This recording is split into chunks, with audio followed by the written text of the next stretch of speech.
Hello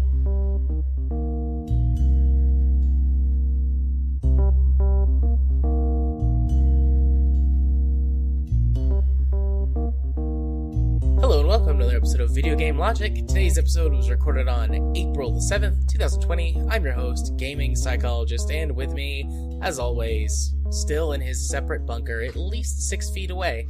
I'm Caffeine Rage. On today's show, we will of course be discussing the games that we've played the last couple of weeks. We're going to be having our March Game Club, which was the Outer Worlds. We'll be discussing what the April Game Club is going to be. The new wireless game controller for PlayStation 5 got shown off, and as long as there's time, we'll have a Steam Discovery queue. Timestamps will be in the show notes following their respective topics. Hello, Rage. Hello. How are you? Little cabin fever, a little frustrated that I can't find certain baking supplies, but other than that, I'm okay. Nice. And I opened up a new tab on Firefox, and I saw a black and white picture of Bill Murray, and that scared me for a moment. Did you think he had died? Question mark?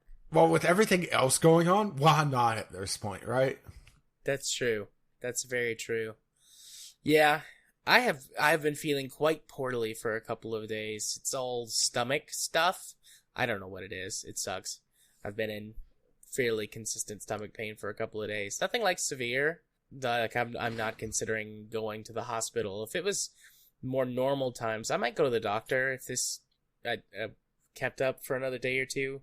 But with everything right now, I'm just going to stay inside unless it gets like super bad. But just a little bit of pain and nausea. It sucks. I'm still enjoying staying at home. No pants. So in other words, normal. Yeah. Well, keeping as much normality as possible is key to survive this, right? It's true.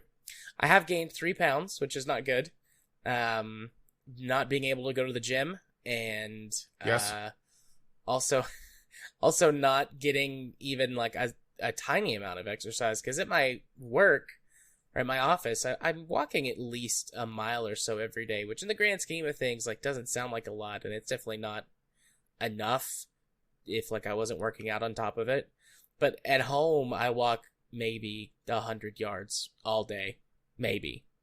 So, put on 3 pounds in 3 weeks. So I'm trying to do reverse course on that. Thankfully, I live out in the middle of nowhere, so going for walks outside is pretty easy, because there's really nobody out and around. Like, I mean, I do live in a neighborhood, like on a cul-de-sac, but the woods is right behind my house, so I can just go down, walk in the woods for a minute, and then wind up on this back road. It's an old service road for, I think, logging. Like the logging industry. It's all grown up. Yeah. I just go back there and walk. Yeah, around here, well, my county is putting in more and more stringent, essentially shelter in place. So even that, it's not strictly forbidden, but it's frowned upon to go out even for really exercise at this point. I mean, you can, but like I said, they're starting to get a little crazy here. Then there's the idiots that are going up and down the road all the time on side-by-sides and ATVs. It's like, oh. All of my city and county officials are still like, nah, everything's fine. We don't have any problems here. I'm just picturing that one scene from The Naked Gun. Everything's fine here. Move along. Please disperse. Yeah. Yeah, it's just, what the hell, right? Yeah. Yeah, and my governor, okay, I'll give my governor, Jim Justice, some credit. He is being proactive, but he's also, he's a rambling fucker, and he keeps floating the idea of reopening schools at the end of April. No, that's a bad idea. He keeps talking about wait and see, wait and see. How about giving some sort of more concrete answer than, we'll see, you know? Yeah. Because hell, even when the shelter in place, or sorry, the social distancing edicts were extended to the end of April, he waited 2 weeks almost to extend the school closures to the end of April. Originally, it was April 20th. Yeah, April 20th was the go-back date. So just over 2 weeks from now. And it's just, oh, what the fuck? Yeah, my city and county officials are still like, yeah, no problem here. And I just went and looked at the breakdown by county, and Ray County still has got 0 listed confirmed cases, but we've only ran 107 tests. And, I mean, Ray County is not big, but there's still something like 15,000 people that live here. So, yeah. Tennessee's over 4,000 cases now, based on the way that they list it. 4,100 cases. West Virginia has 412 cases. 222.06 cases per million. We have 4,138 confirmed cases, currently 72 fatalities.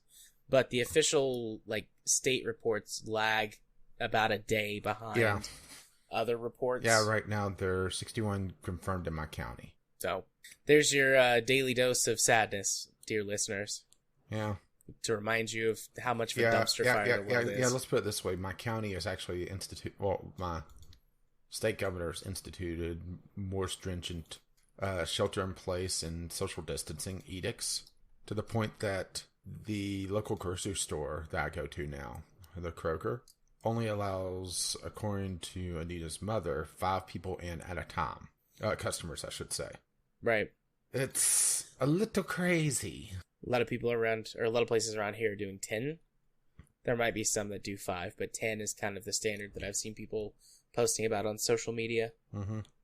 Yeah, basically I'm going to be camping out the Kroger pickup to just try to do that. Oh God, I was wrong. Ray County has got 33,000 people that live in it, which again is not a lot compared to a lot of other areas, but to have only done 107 tests. So, anyways.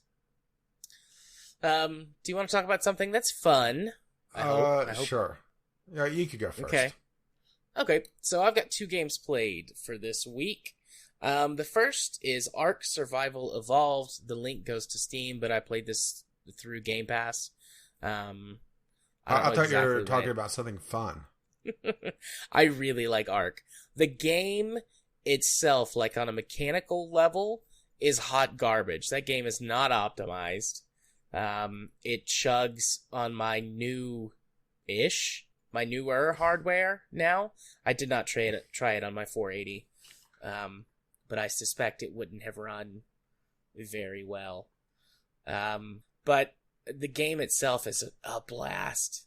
There's just, it still hasn't worn off the thing of, I'm riding a dinosaur with a pack of dinosaurs that are, following me under my command, and we're gonna go attack that other bigger dinosaur and kill it. That is still very exciting. So, for anyone who doesn't know what Ark Survival Evolved is, it is a survival game. You gotta eat, you gotta sleep. Do you have to poop? Sorry, you don't sleep. You do actually poop. Do you fling all it of the creatures dinosaurs? Poop. No. But 0 out of 10. Worst game ever. You pick it up and use it for fertilizer on your crops. But yes, you poop. Yeah, but you're not on Mars, so it doesn't count. You can poop on command. There's a specific key that makes you poop. Although if you poop on command, your poop is not as good for fertilizer as if you just let the poop happen naturally. As you do. So, there you go. Or I guess as you do. Hi-yo. But, it's a survival game. It is multiplayer focused and pushed. You can play single player, which I like. I prefer. I don't want to be griefed and horribly sad by people. Because jerks are full of these games, huh? Oh, yeah. Yeah, these games are full of these jerks, I should say. On Game Pass, it's got all of the DLC except for the newest one. So I have access to all the new maps, or new, the different maps and game modes that you can buy in the expanded content. I think it's part of the season. It's the first season pass or something like that. It's got all of that content on it if you look at it on Steam. The only thing it's missing is the Genesis content, I should say, which is the newest release. So, but because the game is so multiplayer focused, there's this annoying thing where that as you level up, you get points to unlock different blueprints. So you can't actually get everything to craft, even in single player, which doubles the amount of points that you get. Without using console commands, you can't unlock everything in the game to craft as you level up, which I think is bullshit. If you're going to play in single player, just give me everything when I hit the next level. That way I can play with it. So every so often I have to go in the console commands and tell it to give me all of they're called engrams, but they're just blueprints. But I have to tell it to give me all of the engrams that are available to me at my level. But I mean, it does thankfully have a lot of options for tweaking the survival stuff. Otherwise, this game would be unplayable. Because it runs on the thing of like you have to constantly babysit your food and your water if you don't mess with those in the options, which you can only do when you start a brand new game in single player or if you're hosting a private server. If you're hosting a public server or you're on one of the official servers, you're stuck with the default. So basically, I turned the food, like the hunger meter, down to like 25%. And the water meter also down to like 25%, which means that during like a full day-night cycle, you only have to eat once and drink maybe 2 or 3 times. How many times do you have to poop? You poop every in-game hour. That's a lot of shit. Like, if you keep your hunger meter full, the game thinks that you're eating like constantly to keep your hunger meter full, so you poop every hour. On the hour. No, that's a very clockwork colon. You know it. Gotta stay healthy. A lot of fiber. But I've got those things turned down. You can turn them. You can't turn them off, which sucks, but you can turn it like 0.01%. So you would basically not have to eat. I turned down the dino feeding to 0.01% because another thing is that with this game being based around multiplayer, if you do it by yourself, as you level up and you tame more and more dinosaurs and other creatures that you need for things like... so that you can move faster, or so that you can fly. Dinosaurs can obviously carry way more weight than you can. So when you go crafting, and dinosaurs are way better in combat than you. Maybe when you get guns, but right now I've got like an axe and a bow. And so dinosaurs fight. Or you do have a ranged weapon. You could throw your poo. I've got a slingshot too. It'd be nice if you could slingshot your poo. But anyways, pellets. Yeah. But anyways, dinosaurs are way better at combat than you are. So, I have, let's see, I've got 2 dodos, because they lay eggs, which are used both for crafting and for food. And then I've got a Parasaurolophus, which is like a big herbivore that you can ride on, like one of the earliest dinosaurs that you can actually craft a saddle to ride on. I've got a Triceratops, and I've got a pack of Dilophosaurus. And if I had to feed all of those every day, like that would be my entire time playing, is like feeding them. And you can craft like feed troughs and set up a whole system where that it can be automated. And that's great. And I'll probably eventually do that. But I'm still learning a lot of stuff. It's not very intuitive in terms of like irrigation, for example. I still have no clue how the irrigation system works. So basically my crops only grow when it rains because the irrigation piping doesn't work properly. And I'm just too stubborn to look up a video how to use it. Like, as someone who's played tons of these survival crafting games, you either have to explain it in a tutorial or make it intuitive, and they do neither. That's like everything in this game. They don't explain it, and they don't make it intuitive. So, that portion of the gameplay kind of sucks. And now that I think about it, a lot of stuff about this game really sucks. But God, is it fun to ride a dinosaur with a pack of dinosaurs and fight a bigger dinosaur. That's a lot of fun. That's hard gameplay to beat right there. There's some kind of story going on as well. Like, there's these weird obelisk things that come down out of the sky, like very like 2001 Space Odyssey-esque. And if you reach them in time, you can get special resources and high-level blueprints and equipment. And there's like these journal notes you can find around the map from other explorers, I guess. And I found a robot the other day. So there's like some kind of story going on here, but I just don't care because all I want to do is build like a wood hut and ride dinosaurs around. And I'll do that until that gets boring. And then I probably won't play it anymore. So there you go. Ark Survival Evolved. I sure as hell wouldn't pay money for it, but since it's included in Game Pass, I'm going to have a good time until I'm bored with it. Also, it runs like hot garbage. Or I guess for me, it would be on fire garbage. Yeah. Just computer burst into flames. Yep. So yeah, that's Ark. What's your game, Rage? So, I decided the world wasn't ending quickly enough, so I started playing Plague Inc. Evolved. Because why the fuck not at this point, right? Right. Basically, I saw that they were, well, one, putting in a new game mode at some point in the future to prevent pandemics from happening. Or that's the game mode, I should say. But also, there's the fact that they put in a rather sizable donation to the relief fund for the COVID-19 virus. So I thought, that's worth tossing a few bucks at. So for those who don't know, Plague Inc. Evolved is a sequel, an expansion upon, I'm not sure what the proper terminology here is, is it from the mobile game or is it vice versa, actually? I don't know. Well, let's see. I should have checked this out before. Plague Inc. Yeah, it looks like the original Plague Inc. is on mobile, and it's not Evolved. So, is an expansion or a sequel, depending on how you want to look at it, to Plague Inc., where you are a virus, a bacteria, a fungus, some sort of pathogen that tries to end humanity. It's, fairly relevant these days. And the entire point of the game is to spread your whatever you are to as many people as possible and then murder them, or in some cases actually enslave them. So each version of it has a slightly different playstyle. Like the fungus, until you build up a certain amount of points into your transmission, it's very hard for you to spread overseas, so you're very localized.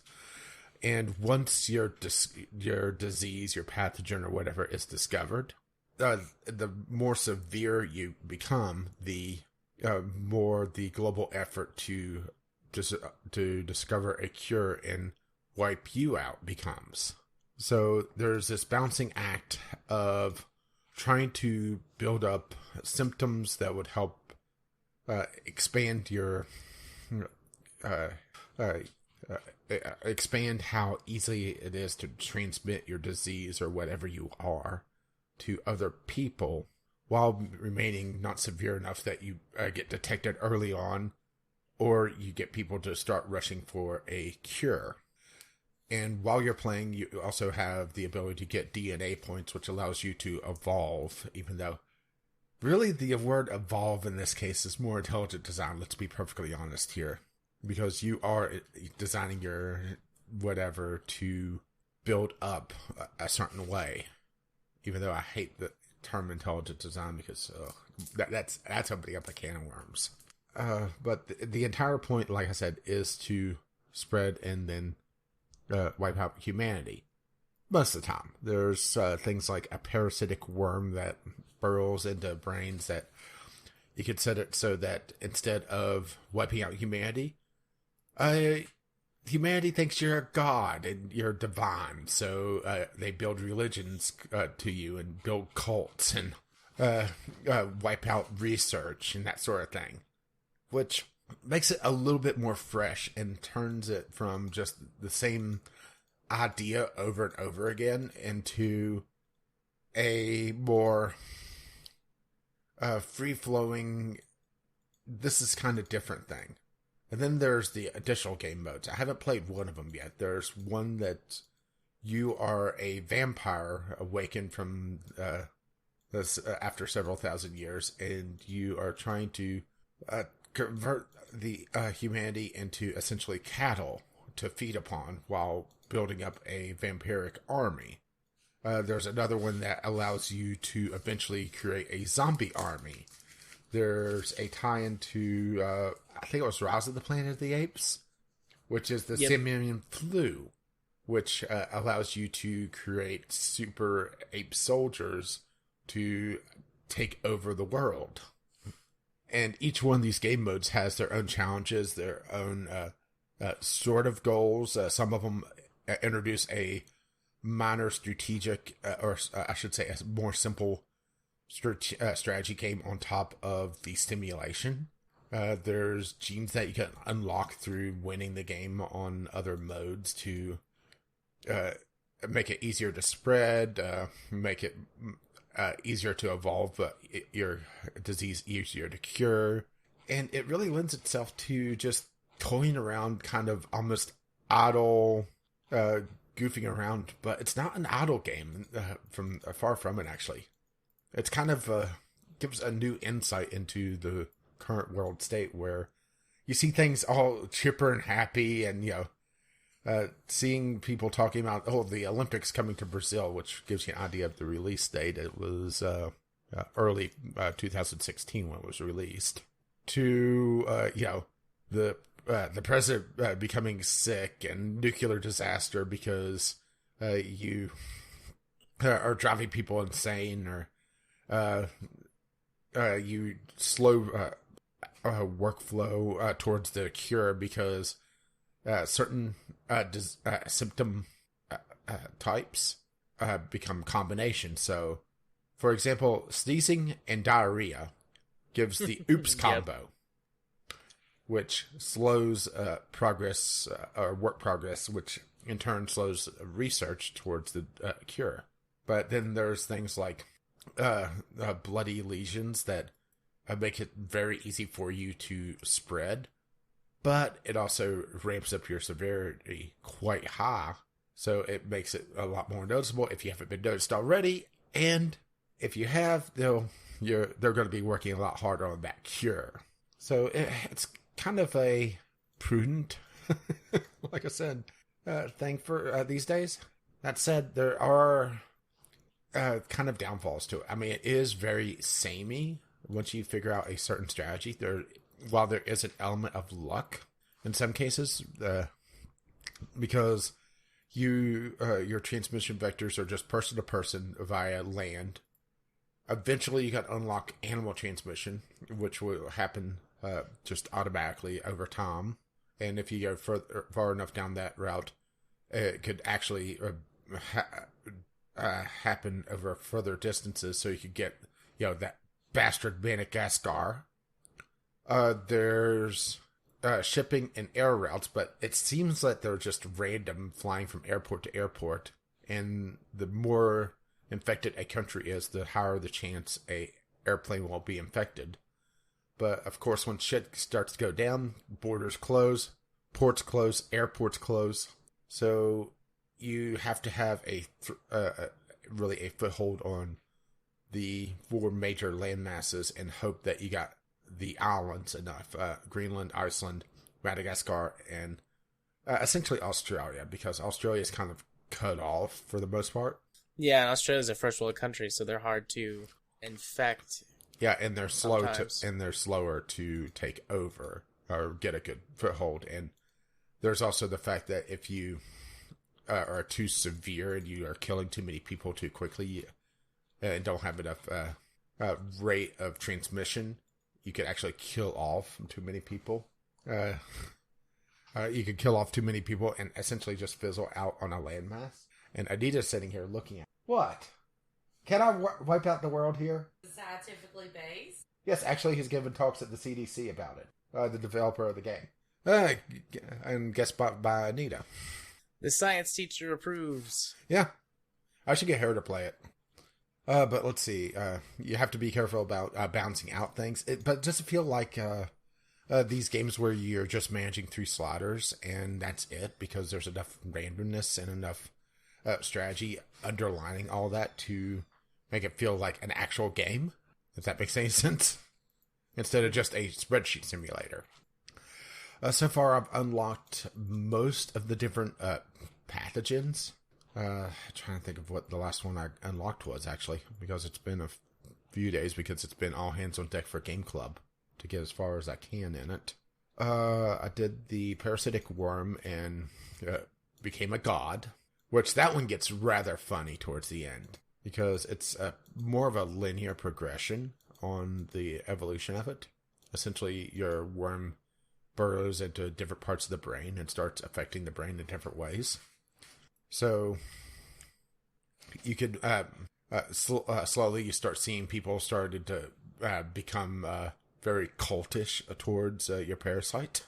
And slowly you start seeing all research is stopped or slowing to stop because people are starting to think, maybe this is a good thing, which is a little scary, huh? Yep. But yeah, overall, I would say it's worthwhile, especially if you win a game just to kind of tool around with every so often and don't mind things being a little bit morbid right now. The vampire mode, which is the kind of the extra mode I've toyed around with the most, is pretty interesting because eventually you get these paramilitary groups start popping up to try to battle the forces of darkness. So you get this weird back and forth, especially as they start to develop research for the dark plague that you're spreading. There's... sorry, I'm just trying to think of what else to really cover here because it's kind of one of those games that it's the same concept over and over again, but with enough twists that it doesn't feel like it's the same thing over and over again, if that makes any sense.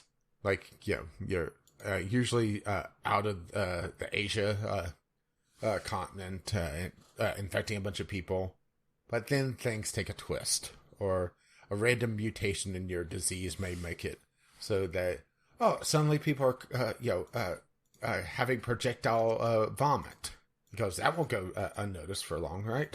Yeah. Yeah, I would say it's definitely worth checking out if you're interested in it. Sweet. Yeah, I've played before. I think it was a year, maybe 2 ago, when I talked about playing it. Yeah, I think you played it on mobile. I played it on PC, which I think did enter for the PC tax. But, yeah. So my other game on my list for this week is an old one, Civilization 5. And I put complete, in parentheses, because for forever I've only had the base game. And this week, yesterday I guess, they put both of the expansions, the big ones, Brave New World and Gods and Kings, I think, were on sale. And I was like, yeah, I'm playing that right now. So I'll get those.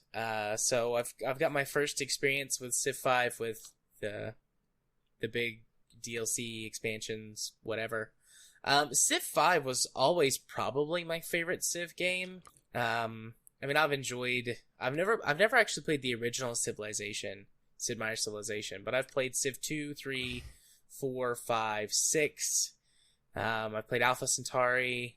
I have not played, what was it, Civilization Beyond Earth or whatever. I haven't played that one, but I've also played a couple of the spin-offs, because there was Civilization Revolution, I think is what it was called. It was on console and mobile. I think there was a Revolution 2 that was on mobile exclusively. So I'm a big fan of Civ, and 5 has always stuck with me as being the one that I liked the most. And after having played with Brave New World and Gods and Kings, Civ 5 feels like what the base of Civ 6 is, except better than Civ 6. The big difference between Civ 6 and previous versions of the Civilization series is that in Civ 6 you have to build not all, but a lot of the best city improvements on tiles, instead of them all just being an improvement that goes in your city. And there's pros and cons to the system for sure, but Civ 6 is a lot more limiting in that way. Now, I have not played Civ 6 with the big expansions that it has for it, so that could completely change the gameplay, and from what I know about it, it does. But I like Civ 5's balance of, having a religion and the way that trading works in Civ 5. You don't have the huge death piles that existed in previous versions of Civ. Oh, the death balls, huh? Yeah, the death balls. It feels really balanced, and I've been playing it a lot lately, working from home. That's kind of been my background game, because it's a lot easier to have something that does take a little bit of time to sort of manage. Because when I'm actually at my office, I do still play games sometimes during the day, but I don't. It's a little more sporadic. And with me being at home at my computer all day. It's just there running on one of my monitors. And I can take a few minutes to do a couple of turns and then just leave it sitting since Civ is turn-based. And just go back and forth between it pretty easily. I just really like Civ 5. I'm sure eventually there'll be another one, and who knows, maybe by then, I'll give it a shot, or maybe I'll finally get all the DLC for Civ 6 and try that out. But Yeah. I was kind of thinking about how exactly I could talk about this. Like, Civ 5 is 10 years old, and I think anybody who knows it will have played it by now that will. So I don't have like tons of stuff to sort of say about it, because I think anybody in our audience who knows what it is has probably played it and knows if they like it or if they don't. But it's just interesting how that the game experience can be so changed by just a couple of what feel like on the surface small system changes, like adding a religion and adding trading to the game. I guess there's some other tweaks too, because they change up how the city states work a little bit and actually make them more important. Yeah, at this point, I'm just waiting for them to do a complete edition on Civ 6. I mean, they do have the Platinum Edition, which looks like it has pretty much everything, if not everything. I think, but yeah, I think there's only been two big expansions. Yeah, but still $48. Yeah. Or at least in this sale. But then again, a lot of those small civilization packs, or single civilization or two civilization packs, are done on sale, and that's bumping up the price significantly. Yeah. How much is Beyond Earth? I was very excited when Beyond Earth came out, and then I never played it. Oh, it's 75% off. It's $10. Yeah, probably Add about to $9 cart. more than it needs to be. Oh, or maybe not. Wait, inclusive. Oh, that's the $14 for Civ 3 Complete, Civ 4, Civ 5, and Civ Beyond Earth. Too bad I have Civ 3. Yeah, shame that's not Actually, a complete collection, huh? Collection bundle. Yeah. I don't have Civ 4 on Steam. I played that one. I can't remember if I had it on CD or DVD. Like, it would have been multiple CDs if it came on CD, but Civ 4 was actually the first Civ game I ever played. My middle school, high school best friend and I would, like, he had it first and he showed it to me and I bought it, and then we would like get together like during the summer or over like long weekends or whatever from school and just play. Like, we would crank it up to, what was it, epic length or whatever, like whatever the longest time scale of the game was, and we would play that shit out. It's good times. Good times. Yeah, I think the first actual Civilization I played was 5, then I went back to 4, which was a mistake. I would never say I played another Civilization-like game at some point, but I'm not sure what one it was. But it's just going from 5 to 4 with the changes, not only in the death balls, but also them going from a square grid to the hexagonal grid. Mm-hmm. It's hard to go back if you don't have the nostalgia for it, because it's just one of those things that, yes, I realize it pissed off a lot of people whenever they got rid of the death balls. It pissed off a lot of people whenever they changed the grid.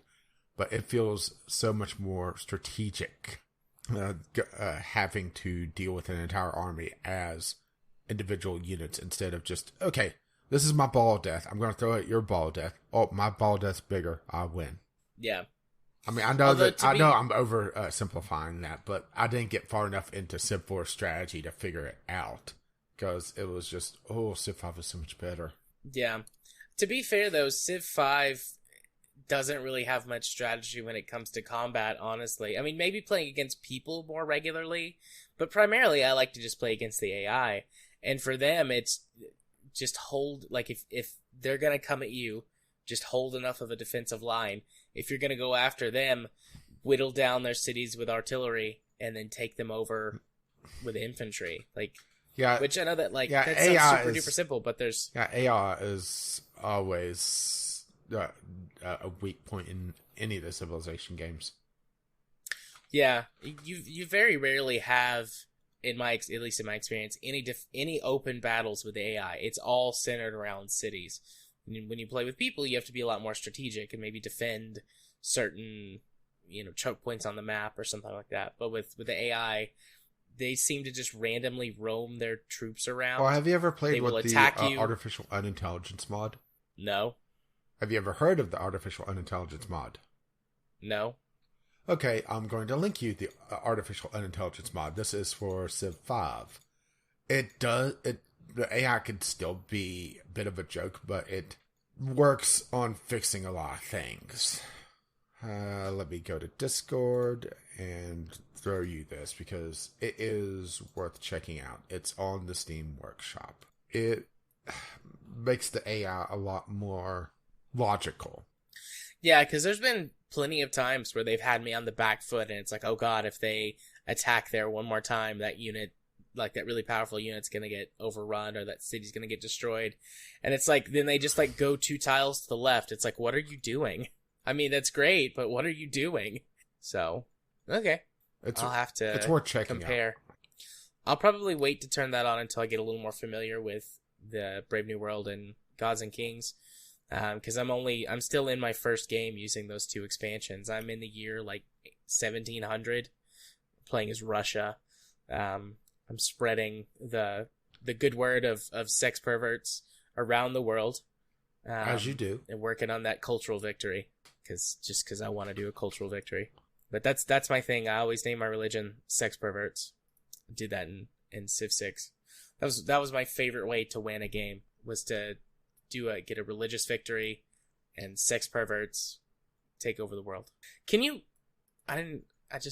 win like a quote religious victory? I don't think so. I don't think I don't think there's religious victory in Civ 5.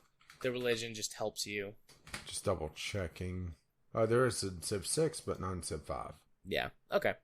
But I mean, spreading the religion still helps. So the religion, the prophets and the missionaries are like the best scouts. Because they don't have to respect borders. They just can go through and it's fine. Yeah, science, cultural, diplomatic, which they changed in Brave New World, and time. And of course, annihilation. Well, domination, sorry. That's what they call it here. Yeah. In Civ 5, every game does wind up breaking down the same for me. Like, I decide at the beginning of the game, I'm going to go for this type of victory. Science, culture, whatever. But by the end of the game, it's like, nuke everyone, take all the capitals. Well, what's interesting is they made the cultural victory in Civ 5 respect the tourism aspect that they introduced in Brave New World. So it's a lot... Which is continued in Civ 6. Yeah, it's a lot tougher. Before, it was just get enough of the culture to get so many of the... I'm blanking on the name of them, but... the talent tree, essentially. Yeah, I think you had to get 5. And then finish off the Utopia project. Yep. With the cultural victory, it becomes a lot more dynamic because you're having to deal with tourism, and that, honestly, is something I never completely understood. But it builds around science and everything else. It's just, it's something that I never found a good walkthrough on how to deal with. If it works the same as how it does in Civ 6, which I think it does, I mean, like I said, this feels exactly like base Civ 6, is that you do gain culture, through all of the buildings and stuff, but what you're trying to do is try and get enough great works, so great works of art, great pieces of music, great pieces of literature, to generate enough tourism, and there's kind of an arbitrary tourism mark that's set based on how many other civs that you're playing with. And whenever you get the tourism mark that high, it's like your culture becomes the most respected in the world because all the other cultures want to come check out your stuff, basically. You can track it as like how much influence you have over the rest of the world. Yeah, but then there's also the archaeologist making sites versus digging up works and theming. It actually is a fairly deep process if you want to go down it. Yeah. I think that this, in Civ 6, one thing by sort of default is that you create artifacts as you play. So you start in the ancient era, and you might have these big battles, take over and destroy a city or kill barbarian camps or whatever. Those can randomly generate artifacts that you can find in the future. Yeah, that's to stick in that's museums. that's the artifacts from Civ 5, where it bases the placement of dig sites for the archaeologist somewhat on ancient battles earlier in the game, but not always. So, yeah, it's not just, okay, well, there was a big battle here. I'm going to expand my territory to make sure I capture it. Not necessarily, from what I've understood. Right. Well, in Civ 6 too, you can send out archaeologists to pick up the artifacts and bring them back. They don't have to be in your territory.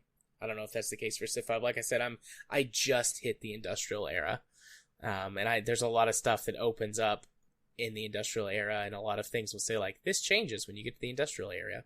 So, but yeah, I mean, I love it. I have installed Civ 6. I'm probably gonna play some Civ 6 again, 2 as I go along, but Sim 6 as well. Yeah, Civ 6 also, but Civ 5 is still my favorite in the series by far. But I'm gonna buy for $10. I'm gonna buy Beyond Earth, and I'll play that too, and we'll see how that goes. Yeah, Civ 6 always just I just balk at that entire city creation aspect of it, where it feels a lot more. I don't want to say deep, but overly complex in what it needs to be. Mm-hmm. Like it hobbles you until you go, several games to understand.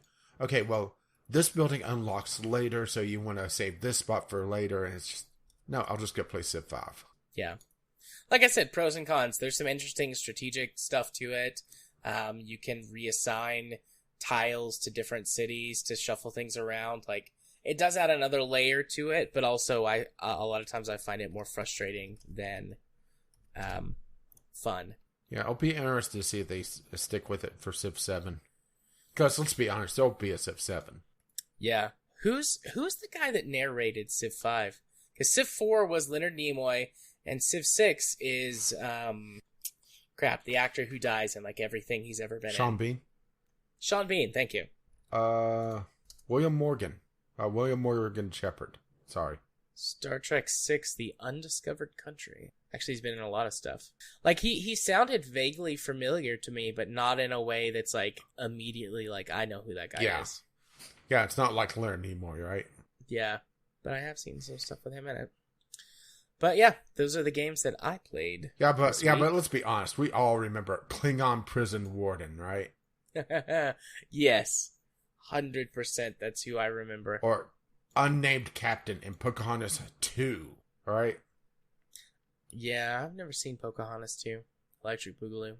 But, yeah, I think that's going to do it for games we played this week, which means that we can move on to the Game Club. Anyone who is joining us for the first time and has never experienced Game Club before, Rage and I often play very different games, and even if we play the same game, it's at different times, like with the example of Plague Inc. We've each played it, but I played it and talked about it like a year ago. Game Club is a way for us to come together to discuss the same game at the same time, and potentially include you guys in it as well.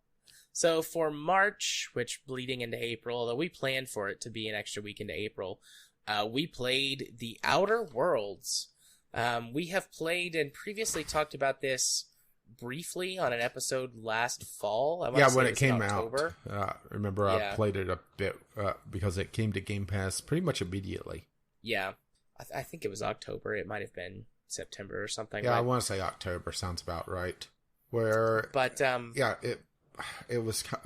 came out. It was on Game Pass, and we both have Game Pass and have greatly enjoyed it. And I decided to check it out, and I was rather impressed with it. So I pushed to have it put onto the list, and here we are. Yep. Although it's not like it was a hard push. I was all about it because when I played it, then I enjoyed it a lot as well. So we're going to keep this relatively spoiler-free, actually. We're going to talk about some story stuff, probably the groundwork for the story. Yeah, groundwork for the story. I would say, I'm actually not sure how far I am in. I have all the characters, and I'm going to get gas. Yeah. Just to be as loose on terms as possible. Yeah. I'm also not 100% sure how far I am. Neither of us beat it. we've each played it for more than 20 hours. I've played it for about 30. My save game time is messed up though. I had to reinstall Windows during this process, and while it kept all of my, like, thank God for the cloud, otherwise I would have lost all of my stuff, but it kept my save data, but it reset my playtime to 0. So technically my save file says I've only played for 7 hours, but I've played it for around 30 actually. I'm in the late 20s. My level's 27. I'm pretty close to 28. And I think you said you were level 25. So yeah, I mean, I just hit 25 and got a little bit more with a little bit of from that last quest I did. And I think the max level is what, 30? Actually, I don't know what the max level is. Yeah, level 30. Which introduces a interesting thing with how many perks you could get. So I think you could get 10 perks overall without additional ones, which we'll get to eventually. Yeah. And I gotta admit, I mostly took like stuff like increasing carrying capacity and stuff like that because I have a love-hate relationship with the loot system in the game. So let's go ahead and, I guess, talk about probably the worst part of the game is just the UI and loot system before really getting into the story of things. Yeah, I think the UI in general is okay, but they really should have done something better with loot management, or not loot management, inventory management. Again, it suffers from console-itis syndrome. Console-itis. Well, and for the perks and stuff, that's okay, because there's not as many, but your inventory gets a hot mess real fast. Well, it's not just that. I have something going on with the UI on my game, where there's this sliding portion on the experience bar that I think is supposed to underline the fact that I have a debuff on me, but it fucking covers up the timer. I could see a timer ticking down behind this bar, but I can't see how long it is. Only way I can see how long that debuff is going to last is to pause the game, go into my character info, go to stats, and then look at the debuffs there. It is idiotic. Mm-hmm.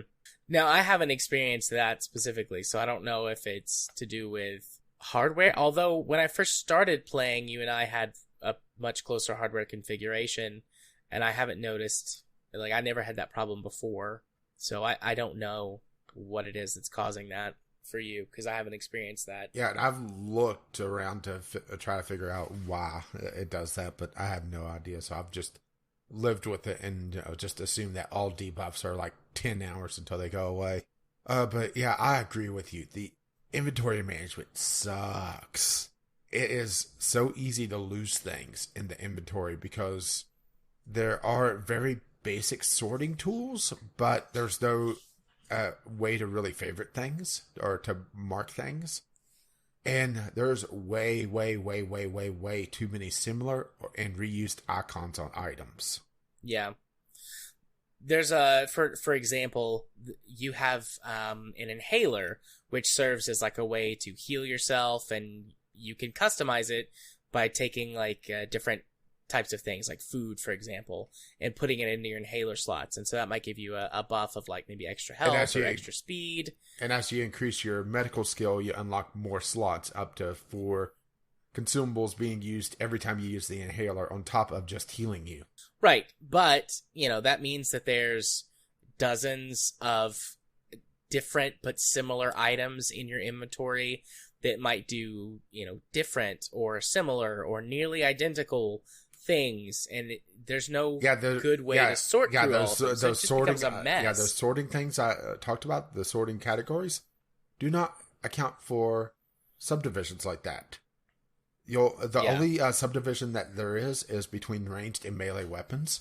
So of not counting the miscellaneous drugs that you also pick up, the alcohol, the sugary drinks, the carbohydrates, there's no distinction between any of those. And sometimes it's a little confusing. Okay, what's this random bottle in my inventory? Oh, that's a carbohydrate for some reason. Oh, what's this one? Oh, that's alcohol. That sucks. I don't want to use that. What's all these random syringes? What's this? What's that? Why? am I suddenly at max capacity on weight? All those meats I've been picking up are £1 each, and so I got to get rid of those or just sell them off for a couple bits, which is the currency of the game, bits. And you have similar problems with weapons and armor, because you could have wildly varying weapon and armor stats, but they use the exact same icon, because maybe they're like the same armor set, but one of them's level 5 and one of them's level 10. And also, not just that, but if you, let's say you have a piece of power armor, and you have a piece of stat armor as well to swap out for, those times that you want to pick some locks. Well, if you take off your power armor that you've put mods on and tinkered on and all this, unless you have only one piece of armor that has that many mods on it, good luck finding it again. It's going to take you a bit, especially if you've been shooting some marauders and they've been wearing power armor, right? Yeah. Basically, what I did to manage it was just clear out my armor, or clear out my inventory all the time. And just every few levels, especially in the early game, I would just not change anything. And then every few levels, I'd change all my stuff and then empty my inventory, and then go like 3 or 4 levels before I did that again. Yeah, for me, I pretty much immediately scrapped all melee weapons, unless they were legendary or science weapons, which science weapons are unique weapons with odd effects, and legendaries are basically high-end versions with usually max mods or at least 1 or 2 mods installed. I would scrap everything else for parts and eventually change for mods to be able to modify my own stuff, and just try to keep the same basic weapons with maybe one alternate if need be. Like, I found this goop gun. Did you find many of the science weapons, actually? Not really. Those are kind of the quest lines that I'm following right now. That I have for the science weapons. I've got the shrink ray, and I've got, I forget what it's called. It's like it's one of the shock sticks, and it does something special. I never actually used that, but I have it. I got a goop gun that shoots electrified slime that makes people float. So nice. So if you hit somebody, it'll just kind of float along the ground.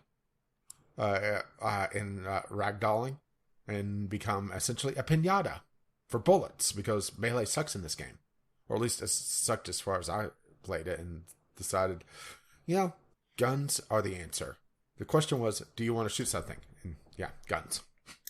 Melee's not terrible, but it's one of those things. It's like you need to try to spec into it a little bit, because I've played around with some stuff. But I also wound up going gun spec. Honestly, though, I haven't put too many points into weapon-related skills. I've gotten everything up to the point where that you have to put points in now to individual things. Like, I got everything up to that level, or pretty close to it. I don't remember the exact spread of my stats. Yeah, only one I don't have for that is ranged weapons, which are in the 40s, and melee weapons, which are in the teens. Yeah. So let me explain that for just a second. So, I mean, this is an RPG where you level up and you get points that you put into stats. And your stats are divided roughly or into similar, they're blocks of similar skills. So, gun skills are in one sort of skill block. And you get points to upgrade. And at the beginning, when all of your skills are really low, let's say you put 1 point into guns, well, your heavy guns and your light gun skills both go up by 1 point. And that goes until an arbitrary number. They're all around 50, right? 50 or 60. I think that might be a little bit also based on your, what you set up for yourself at the beginning of the game. Like your sort of backstory where, and your sort of initial, like, I'm a scientist, and you get sort of... No, Space Janitor. Bonus. Space Janitor. Right. But, anyway, so up until you max those out, anytime you put a point into that grouping, they all go up by that amount. So that's nice. That means that you can still level up some stuff that maybe you're not like 100% using, but you want to swap to later, and it's not as horribly under-leveled. But I mean, I put basically all of my points into the conversational skills, and then like lock picking. Well, I have both lockpicking and hacking pretty high, with lockpicking well over 100 if I put on all my stat boosting stuff. Yeah. And eventually, that's one thing that kind of irked me for, well, actually still gets to me, is all the press and hold stuff. Oh, damn. I know it's a pet peeve, but it gets annoying whenever, okay, I want to travel here. Okay. Press and hold to go into the air. Okay, press and hold to open the door. Press and hold to interact with this. Press and hold to interact with that. It's just, ugh. Press and hold should just press and die. What was I about to say? Dang it. Oh well, I guess it's really. You were talking about the stats. Yeah. I don't know. My brain just you were went talking totally off track. stats with hacking and lockpicking. It does fit. I put all my points into conversational or into that stuff, and basically I've ignored combat skills because this game suffers or benefits from what has happened with Fallout 4 in the Fallout series, and with Skyrim as well compared to previous Elder Scrolls games, because it's just tech and game design has gotten a lot better for doing like these first-person combat systems. You don't need the boosts in order to actually make combat be effective if you're good enough. Yeah, well, if they don't lock off items behind skill points. Like, you can't use this gun unless your strength is high enough or your long gun skills are high enough or whatever. Which they don't in this, so you're competent enough to be able to fire off pretty much any weapon. And right. Honestly, or at least, okay, I'm playing on normal mode. So am I. And outside of a couple exceptions, combat has been pretty much a joke. The times that I've died have not been actually in times where I'm prepared for something. It's when I'm like running along randomly and stumble into something that if I just taken like 2 seconds to like think about, I would have been okay. But it's like run into a pack of like high level bad guys and I've like sprinted ahead and my teammates haven't like spawned in behind me yet and I get killed before I can do anything. I haven't done that. A couple of the bigger fights on some of the one of the companion quests was tougher. I didn't die on it, but it was tougher, and I had to use some of my more area effect weaponry. But it never felt like it was a challenge. Now I realize that there's 2 more difficulty modes higher than this, but it's honestly really just tweaking damage and health numbers, and then adding a lot of bullshit survival-esque stuff on top of it. So yeah, I'm really interested. I found myself redoing a lot of stuff on purpose because it's like, well, crap, I should have done this, or that person died and I wanted to talk to them or whatever. So I'd reload and redo something. I mean, I've died a few times when I've screwed something up royally because I wasn't paying attention, but I in general haven't found the combat challenging. Yeah. And I'm okay with that. Like you just said, there are higher difficulties. I will say that it's interesting that at least 1 or 2 missions are time-based. So I have had times that I went off and did my own thing and then came back and, that changed this so that this person's dead now. Whoops. So there is a bit of element of rushing to try to do some objectives, so it's not all the static world that's kind of a problem in modern RPGs where nothing ever really changes.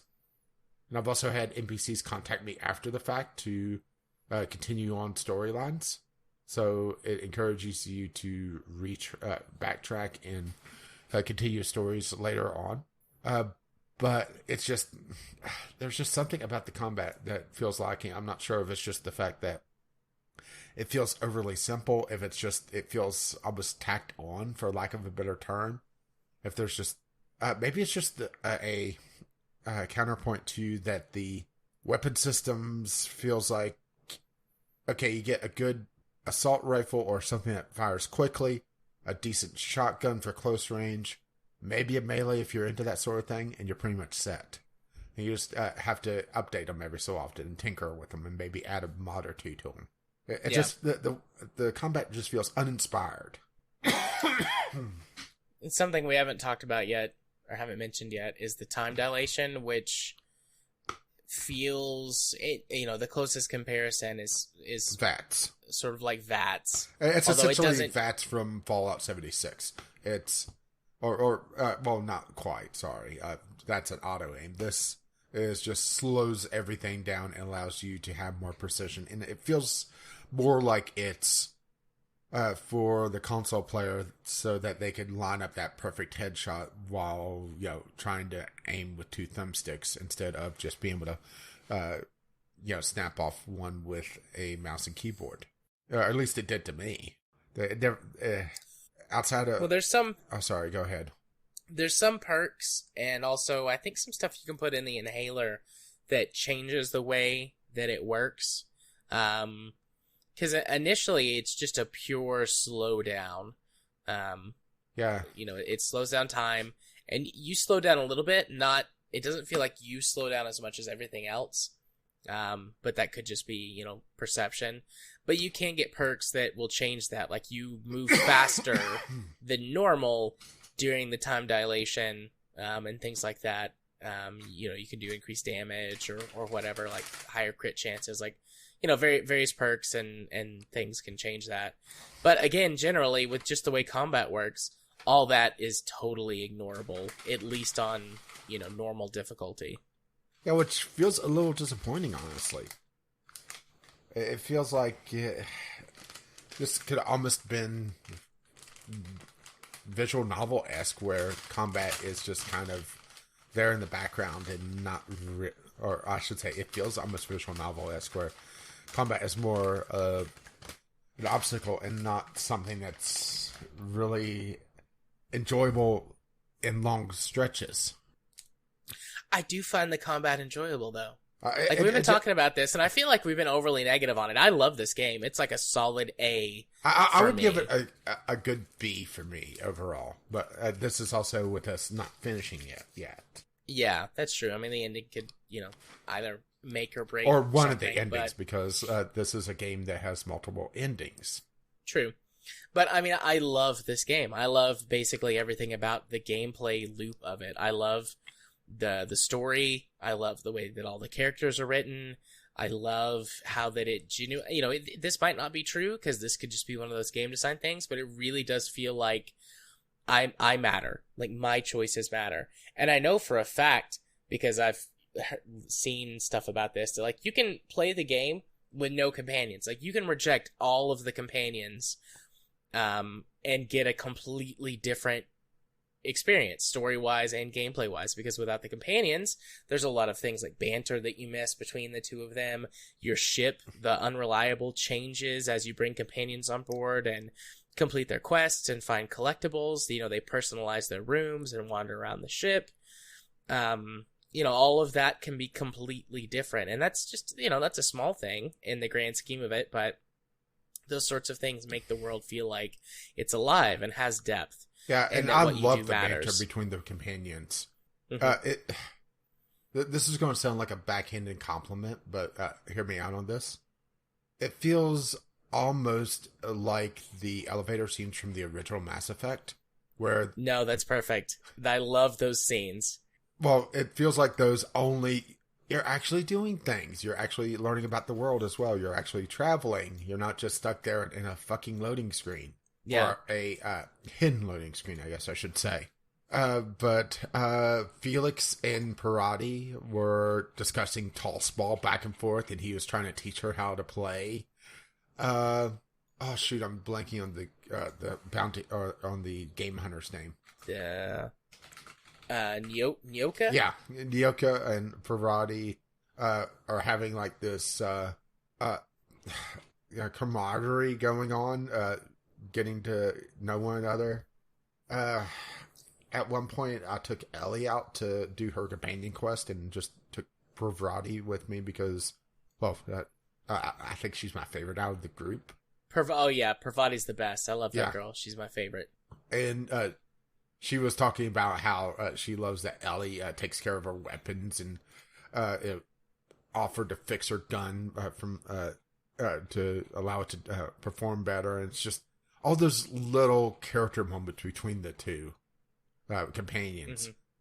I didn't really play enough with Sam. Sam is a robotic janitor that's outfitted with acid sprayers for extreme decontamination. Yes. Yes, Sam and Pravati are great because Pravati treats him like a person. Everyone else treats him like a robot. I mean, he's a Sam unit, but Pravati treats him like a person. And so, like, she has these little conversations with him that are really cute because she'll, like, be talking and he'll say something about his tech specs. And she'll be like, now, you know, I told you that you really need to keep those bristles clean if you want maximum effectiveness. And he'll do, like, a commercial, like, maximum effectiveness requires you to upgrade to the next model. And she's like, oh, sweetie, I'll do the upgrade for you tonight. Don't worry about it. It'll be great. Or whenever you come back to the ship and Sam is cleaning the cockpit of the Unreliable and the AI is getting rather into it. Yeah, she is. She has this sort of GLaDOS feel to her, doesn't she? Ada? Yeah. Yep. She keeps saying that, no, I'm definitely not an illegal artificial intelligence. Oh, and also, there's this humor about the game. It has this kind of dry wit about it the entire time. That a lot of people talk about the game being essentially Fallout New Vegas in space. And yes, it pretty much is. For example, whenever you take control of the Unreliable, it's not technically your ship. It's under the command of Captain Hawthorne. And the AI insists that you're Hawthorne, no matter what you do. It even gives you an ID for that. You can't have a conversation with her later, though, where you're like, so, we all know I'm not Hawthorne, right? And she's like, yeah, I know. I'll just let her pretend, because it's more fun that way. But there's this dry humor to everything. It doesn't feel too over the top like Borderlands has turned into. And there's some actual really kind of creepy moments. There's some really heart-touching moments, or pulls on your heartstrings, like the companion quest for Pravati or for Nyoka. Those two are, I think, the best companion quests so far. Yeah, I've done all the companion quests. I'm only missing one of the companion quests, which was Felix, and I'm pretty sure I know where that's going. Pravati is the best. I like hers the best. But it's also the most really involved. I also really liked Ellie's as well. I liked meeting Ellie's parents. That was fun. Yeah, and then bankrupting them. Yeah. But that was neat. Yeah, but the thing is, I did it so late into my play that I was able to pretty much instantly finish her, so it felt a little anticlimactic. Yeah. The Vicar Max, Nyoka, Pravati, and Felix have more involved quests, it seems. Ellie just feels very quick and overdone with. Sam doesn't have a dedicated quest outside of just activating him, as far as I know, at least. Yeah, I don't think so. I think that's his whole quest, is you... Which is a little disappointing. You activate him. I would have liked to see that upgrade, you know? Yeah. But I'm trying to think of other things to talk about that don't involve, like, diving into the story too much. Well, I do. Well, speaking of Hawthorne, I mean, this happens like at the very beginning of the game. I love that, like, your introduction to him is after you've squished him with your escape pod. Yeah. Yeah. The trailer sets kind of the tone of kind of the sort of the more wacky side of the game, which there is a fair amount of, especially whenever you're dealing with the Dr. Phineas. But it's not all wacky, which I'm thankful for, actually. There's actually a lot of more subtle humor. There's a lot of more subtle tones. There's actually a large degree of seriousness in the game as well. Like, I mean, there's plenty of wackiness and silliness, but it knows how to be serious, too. Yeah, and a lot of social commentary, especially at this point in time, right? Yeah, it's on the nose. I don't know when this game first entered development, but yeah, perfect for 2019, 2020 America, and a lot of the Western world, although America the worst at this. But, in essence, corporations run everything, and it's horrible, and wealth inequality is the worst ever. And there's a few places that sort of do things the way that we do in the real world, with, like, having a weekend.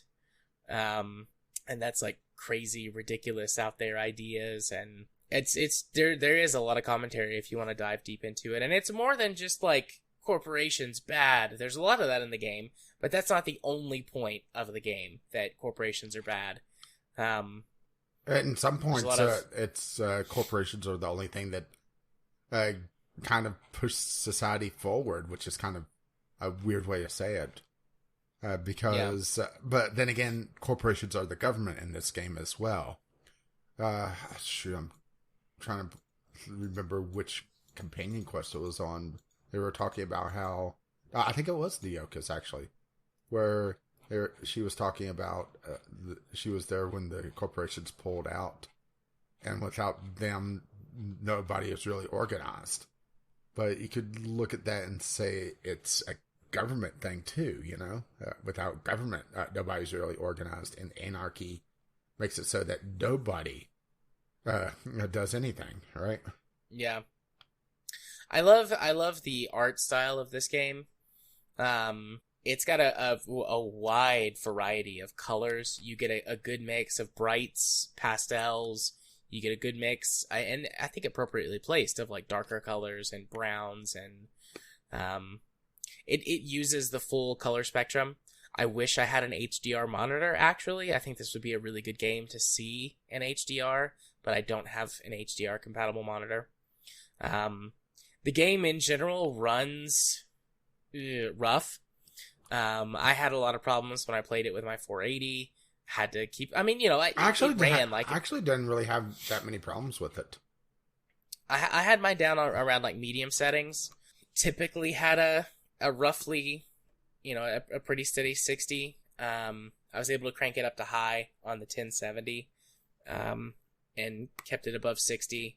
But it could be something else with my hardware configuration too, because I had lots of stuttering, especially weirdly, I think, in like city areas. Like being out in the countryside and doing combat and stuff is fine, but as soon as you get up close and like rub your face, you lick walls, I would hit stutters and pretty big frame drops. And it didn't seem to make too much of a difference what I did with like the texture resolution and anti-aliasing and things like that, which is usually what takes care of that. So I don't know if I had something going on weird with my hardware configuration that it didn't like, or what. But that was both AMD it wasn't amazing, and NVIDIA, but so it's definitely not terrible, at least on mine. So who knows, right? Yeah. But I do like the art style. I like the theming, sort of the retro aesthetic, was really nice. I like how everything's big and chunky, as opposed to being like all sleek all the time. Yeah, it has that sort of used up technology that the original Star Wars series had, or Star Wars trilogy. Yeah. Where everything has been used. The corporations haven't really cared about sustainability, so they've just, tried to do maximum profits. In the opening area, which starts to get more into the story, I would say it sets up a lot better the overall themes than really anywhere else in the game. But it also hasn't really followed through on that yet, where it's shades of gray. There's no real proper good choice between the Outcast and Edgewater, where if you side with one side, you're cutting off this thriving community that is learning to be sustainable and overcoming the disease that this rampant commercialization has caused, just by not polluting literally everything ever. But on the flip side, if you side with the naturalist and then don't go out of your way to try to rebalance things. It feels like you're just setting them up for a fall a little bit further down the line. So there's this shades of gray that I really liked that I haven't really seen anywhere else in the game yet. But I'm also not that far into the main story because a lot of times I would just start exploring around and finding random shit. And there was a lot of times that I was inadvertently skipping a lot of quest steps. There was one on Cascadia, which is a place that you can skip to, but it's a death sentence unless you've leveled up and gotten some decent weaponry. Yeah. And it's one of the few places I actually struggled with, at least at first, because it's essentially a meat wall. You have level like 15 to 20 enemies, and if they're over leveled, they seem to take far less damage, or they just have that much more health. And after you hit a certain level, you start seeing Mark II versions of weapons and ultra weapons and that sort of thing, which are substantially better than what you've seen previously. And I just started to see them on Cascadia, and they kind of filtered out from there. Ironically enough, if you're into the story, you'll know why that's a little ironic. But yeah, I'm definitely a lot farther in the story than you are. And that Shades of Grey comes up a few times. I feel like, anyways. I'll be super vague, but you get a quest later on from one of the larger corporations. It's sort of like a test, and they want you to do something. And there's various different ways you can complete this quest. You can go basically track down somebody and kill them to get what you need. You can do sort of an investigation, and you can use your talkie-talkie skills. You can do a little bit of a sneaky espionage type thing. Yeah, which I actually didn't use a lot of the stealth, which they did introduce this holographic disguise unit, and outside the first area that you unlock, I haven't used it at all. That comes in handy in a couple of other places as well. Again, at least main story quests, it comes up more than once. But anyways, so you've got a few different ways that you can manage this or complete this quest, and there are different people that pop up along the quest, and you can do things like you can kill them, or you can extort them, or you can actually enlist their help to help you with the quest. And I actually redid the quest a few times because I was curious how it plays out. And you do get different... I mean, the corporation person is trying to, I think, prove a point to you, because they kind of scold you no matter what you do. Like, it's not like... There's not really a good way to complete this quest, so to speak. Like, there's sort of a morally good way. There's an expeditious way. You can think outside the box. You can do exactly what they told you to do. And they find some way to gripe at you no matter what you do. But it does feel like, you know what, these people are just kind of assholes, and this is sort of a gray situation. How do I handle it in the best way for me? It's pretty cool, the way that it plays out. Ultimately, I went back through and I basically did like mostly a good thing, but also something that was kind of selfish. I think I don't know how this plays out. I think this has to do with exactly which of the endings that you're going to get in the game. But there's sort of this thread that seems to run through most of the main quest lines. Like, are you going to rat out Phineas or not? And, how much do you tease the major corporations about that? Are you honest with them? Do you feed them false information? And then in turn, how do you talk to Phineas about what's going on with the corporations when you go to see him?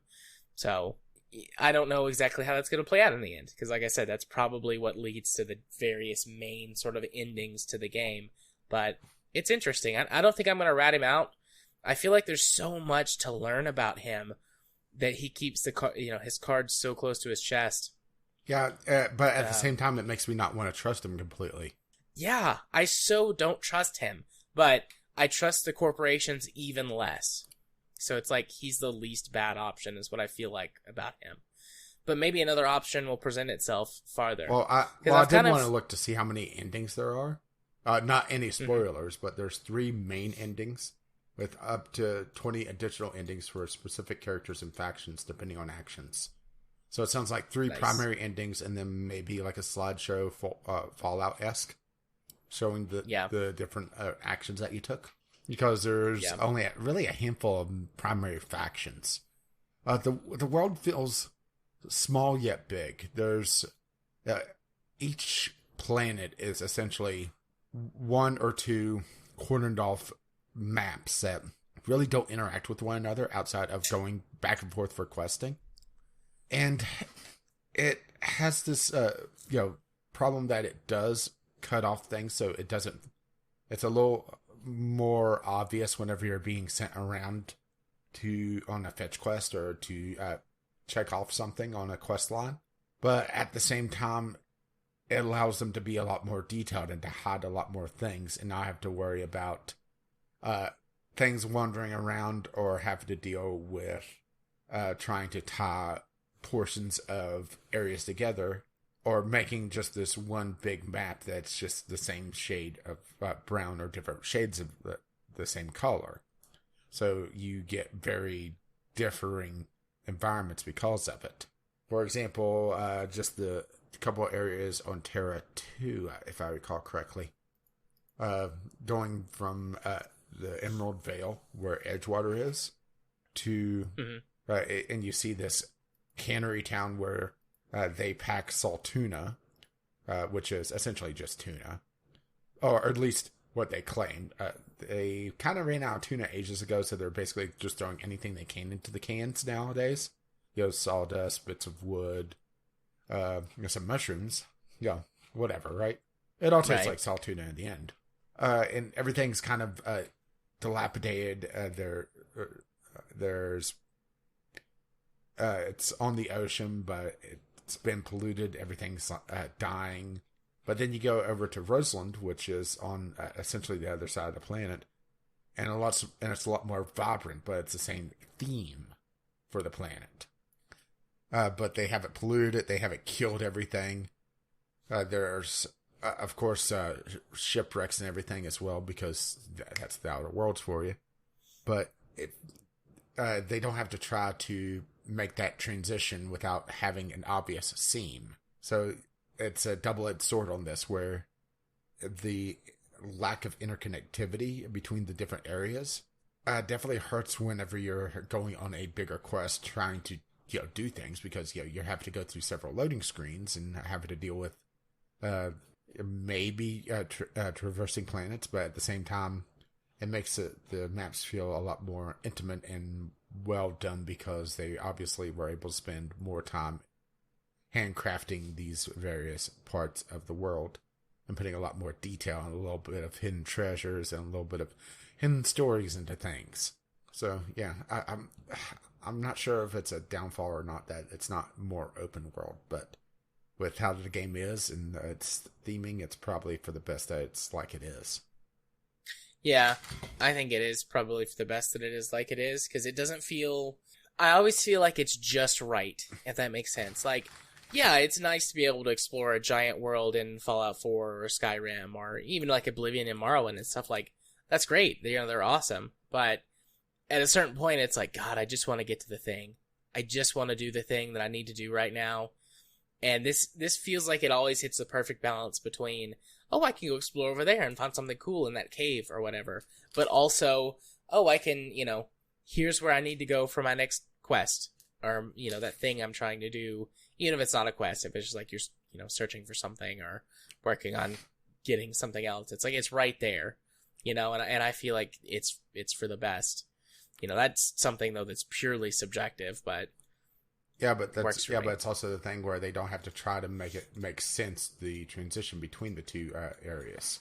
Yeah. Because, oh boy, there's some very different landscapes, to say the least. Yeah. So trying to transition between the two would be tough at best. Trying to think. I don't think I have anything else that I really want to bring up. Well, we didn't really talk about.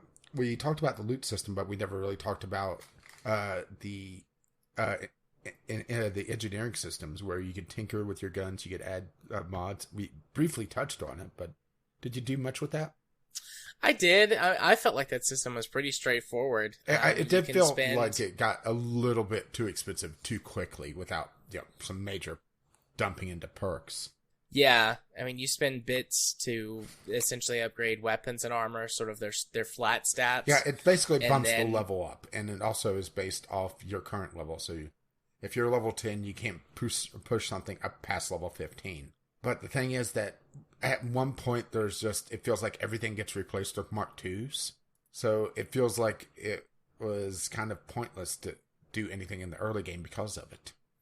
yeah, and typically I wouldn't upgrade something past the first level or two because it was so expensive. The benefit wasn't worth it because by then you could find sort of the next level or next stage of gear or whatever, and then do that a couple times and sort of go from there.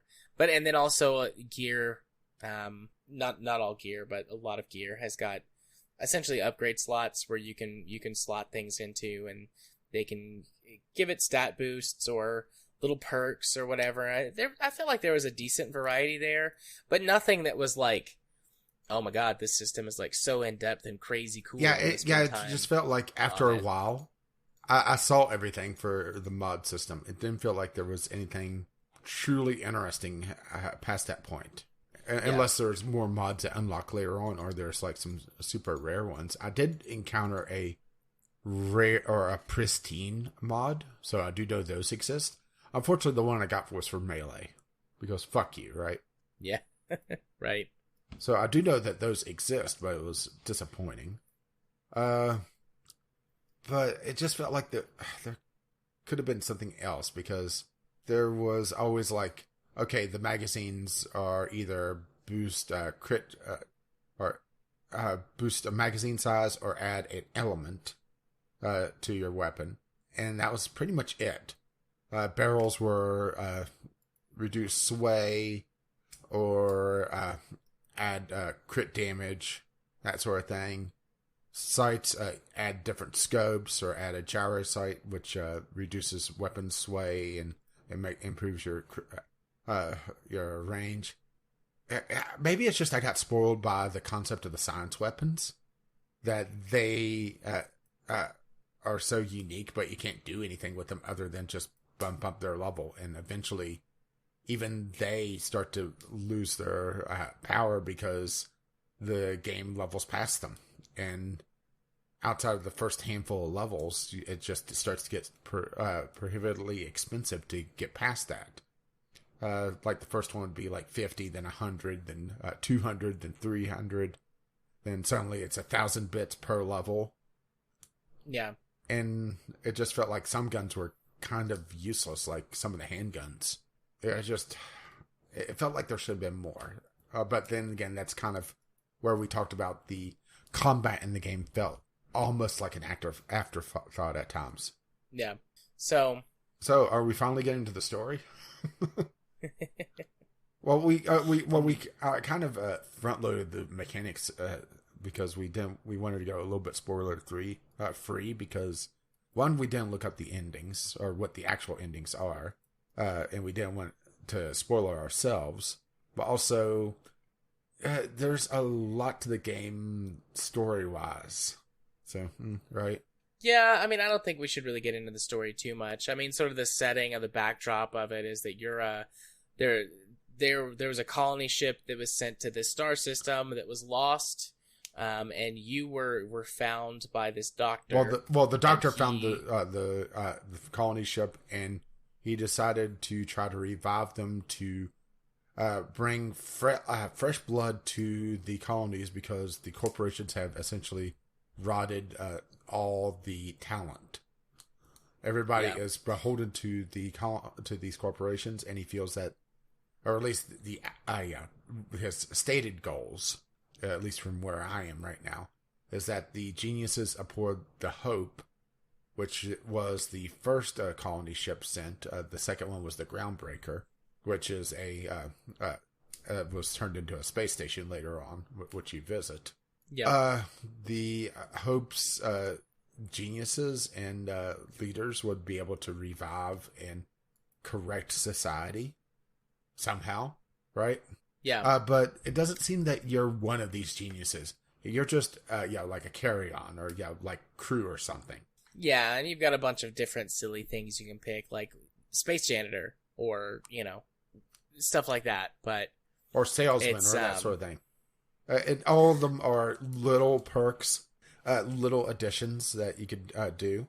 But nothing felt very overpowered. There were some that felt like they would be kind of useless, like just, small bonus damage.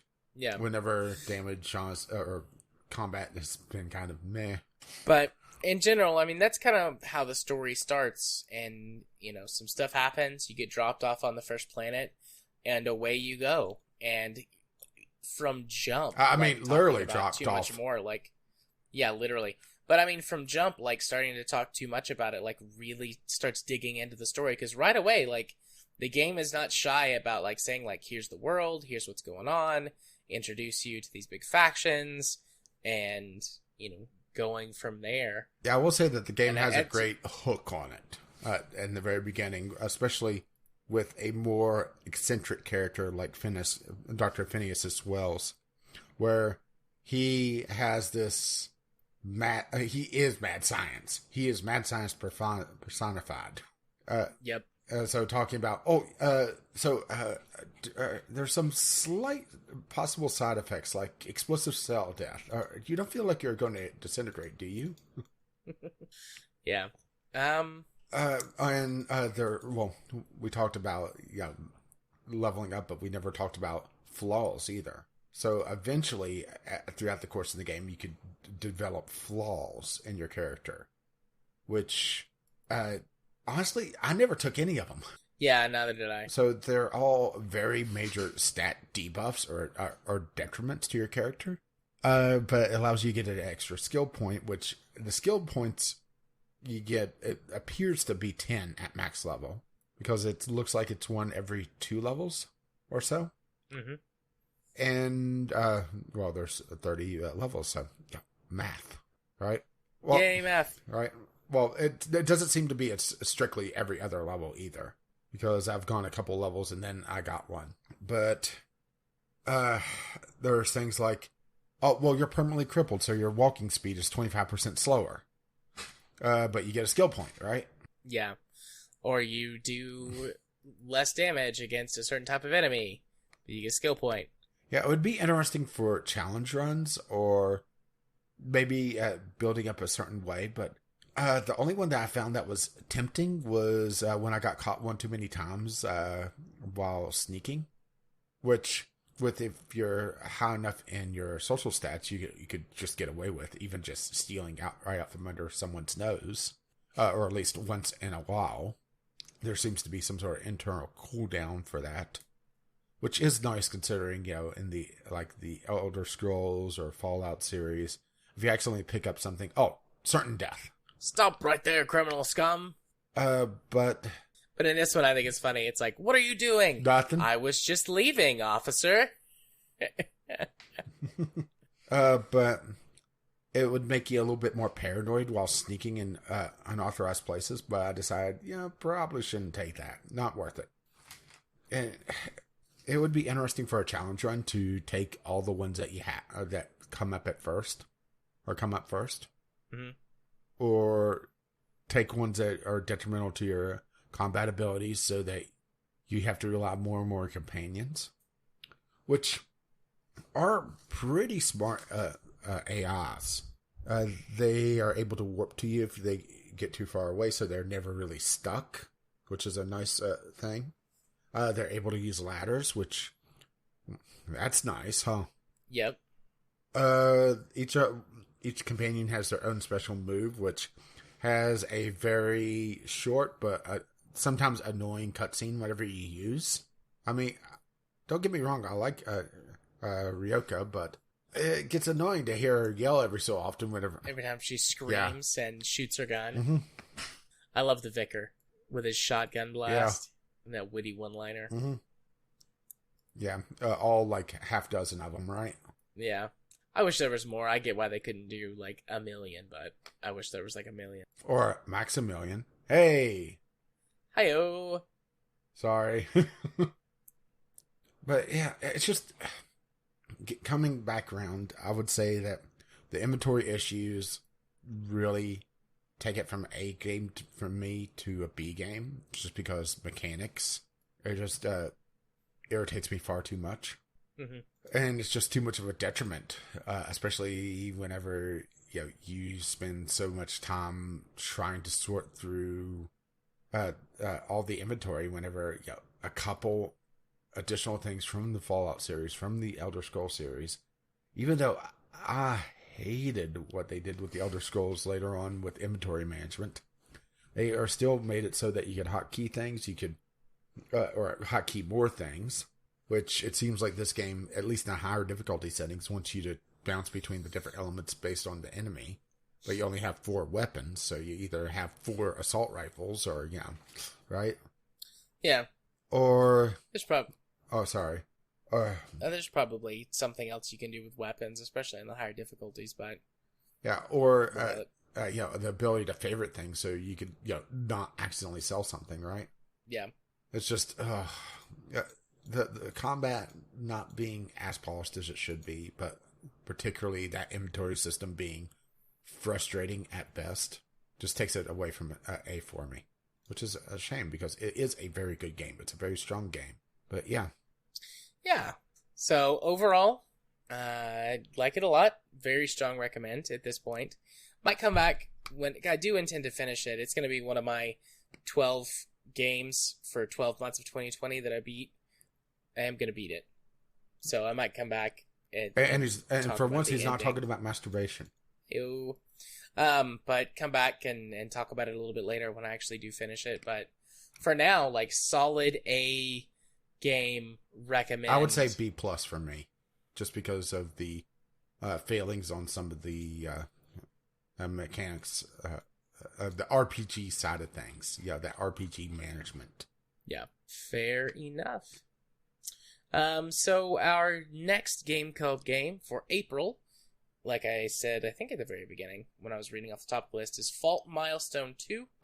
We played Fault Milestone 1 last year as a Gameclub game. 11 months ago, if I recall correctly. So, really liked the first one. Have the second one. Gonna go through it. It is a visual novel game.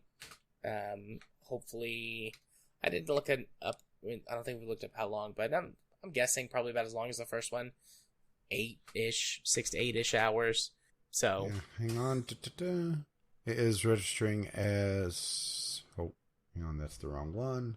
Of course, they don't say that how long to beat on that one. Oh, don't you hate that, right? Yep, that's okay. Oh, sorry, short. I found it. It's listed as a short visual novel on Visual Novel Database as a 2 to 10 hour visual novel. Cool. So, moving on to our only... And they did say that there's a prequel coming out, and then a sequel to Fault Milestone 2. Sweet. Maybe by this time next year, the next one will be out and we can do it. But yeah, moving on to our only news topic of the night.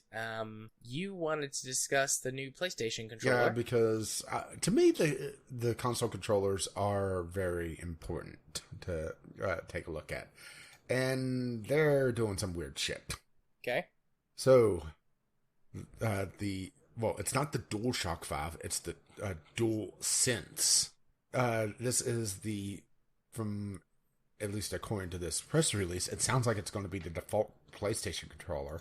They're going full wireless again, but they're ditching kind of the styling of the DualShock controller into sort of this weird hybrid of the DualShock and the Xbox controllers, where they are the color scheme is I think is what gets it to me. It's this two-toned white and black, so it looks kind of like it's two controllers smacked together, right? It is sexy though. I like that color scheme. Well, they already said that there's going to be different two-tone effects as well, or two-tone colors. So white and black ones are the only ones that they're showing right now, but I could easily see a full-on black, or somebody doing a full-on black, or different, maybe a red and black would look really good, or one of the few times I would say a bright green would look good, even though that is obviously more Xbox colors. But what's interesting is some of the things that they're changing. So they're putting in haptic feedback into both the touchpad and the triggers. which only time we've really seen haptic feedback in a major controller has been, the Steam controller, huh? Nope, it's in the Xbox One controller. Oh, it's in the Xbox has One? Been, okay. Has been since Xbox One launched in 2013. Well, I haven't played with the Xbox One controller, so that's where they're getting it. But it's got haptic feedback in both joysticks. But they're putting it on the touchpad, which is from the Steam controller. Yeah. So that is something they're pulling, pulling from a little bit of outside influence, which is interesting. But also, they're moving the light bars into a sensible location so you can actually see the fuckers without having to do a hack on the controller midway through, so it just shines onto the touchpad, huh? Yeah. This is sort of anecdotal, just based on stuff that I've seen and read over the years, but most people seem to say that not that the PS4 controller or the PlayStation style DualShock controller was bad, but that the Xbox controller from the 360 onward was better.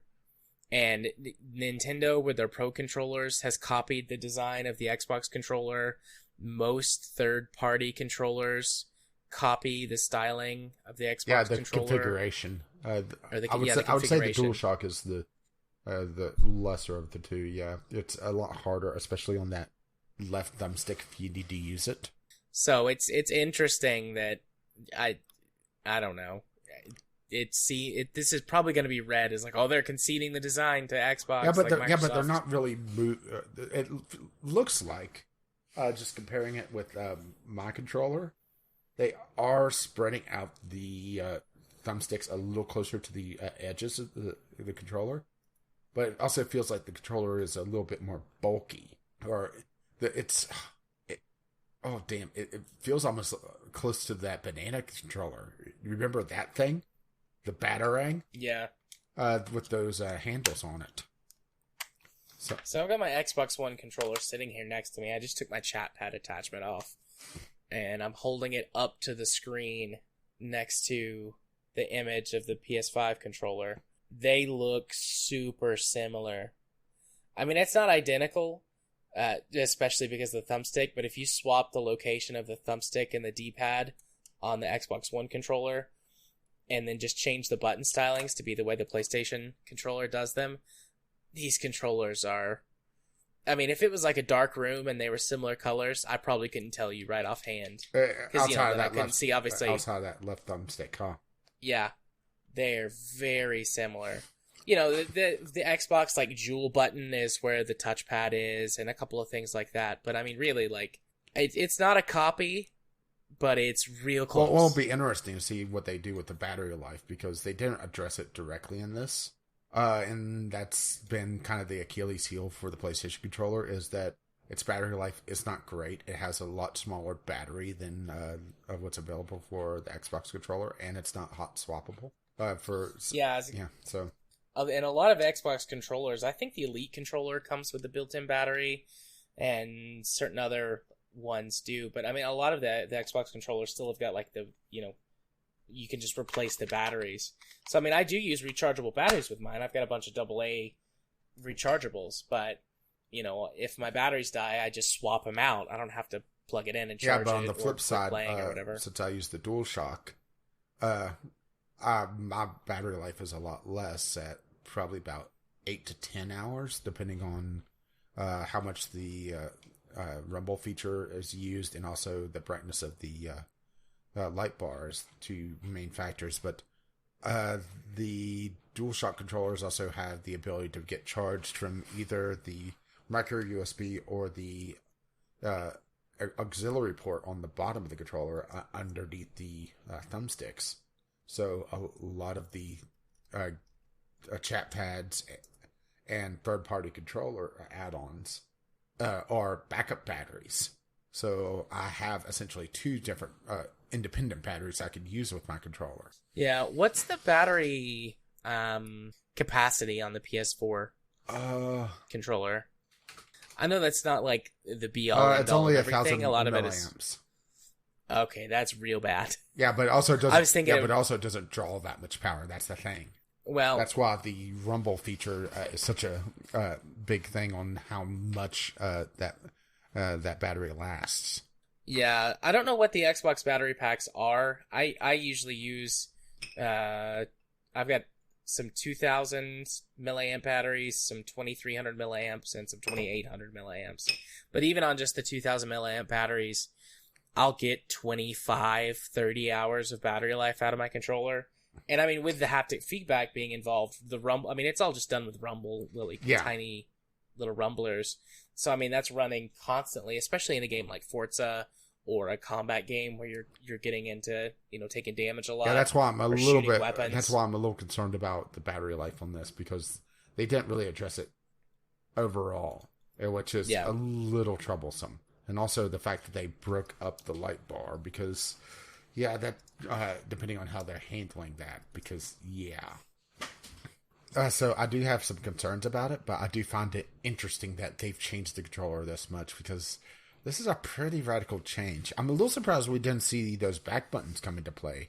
Remember the DualShock 4 has that add-on, or that official add-on that adds buttons to the rear of the controller? Yeah. I'm surprised that didn't come into play, actually. I think just a lot of people don't like that. That's a configurable thing on the Xbox Pro controller or Elite controller or whatever it is. Like, that's one of the configurable things, having those backplate buttons. I know I've never liked them on controllers that I've used. I feel like I tend to accidentally hit them for stuff. But I mean, that's something that's, purely subjective. Oh, and they've also relabeled share to create. Ugh, right? Gotta be different. Gotta stand out.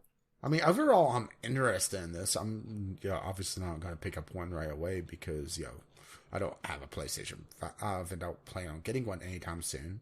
But I gotta admit that with software on PC, the DualShock 4 controller has been pretty damn flexible. So if the continued support carries over, it'll be interesting. And also, they were talking about a built-in microphone array for easily chatting, which I realize, that's not exactly new, but are they planning on some integration with smart speaker technology here?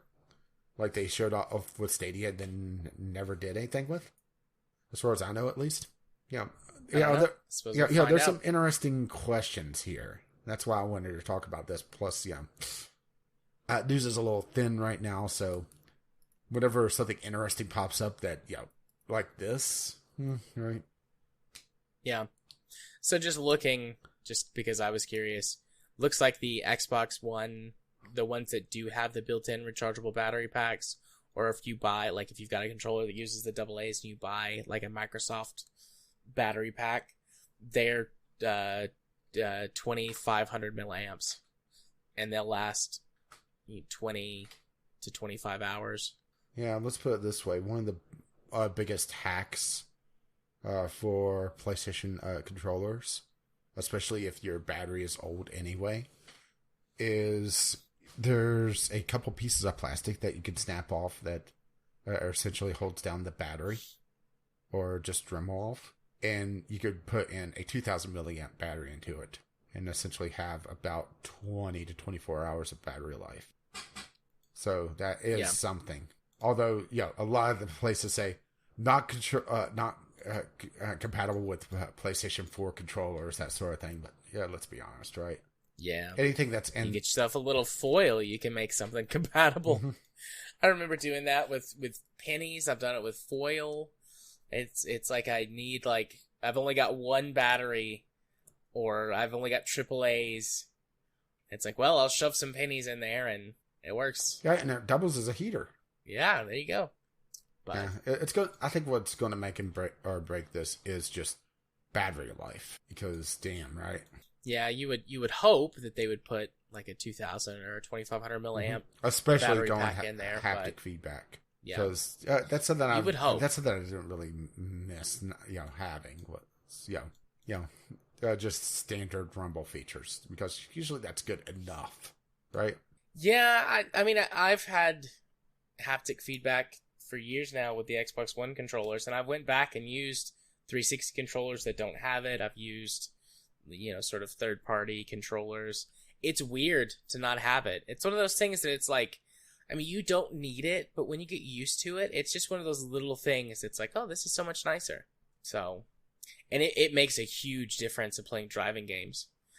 See, I don't play driving games as much, and when I do, it's arcadey games. So yeah, it's a night and day difference for like Forza, for example, playing with it versus when the controller batteries get low, it automatically turns off haptic and then eventually rumble all together.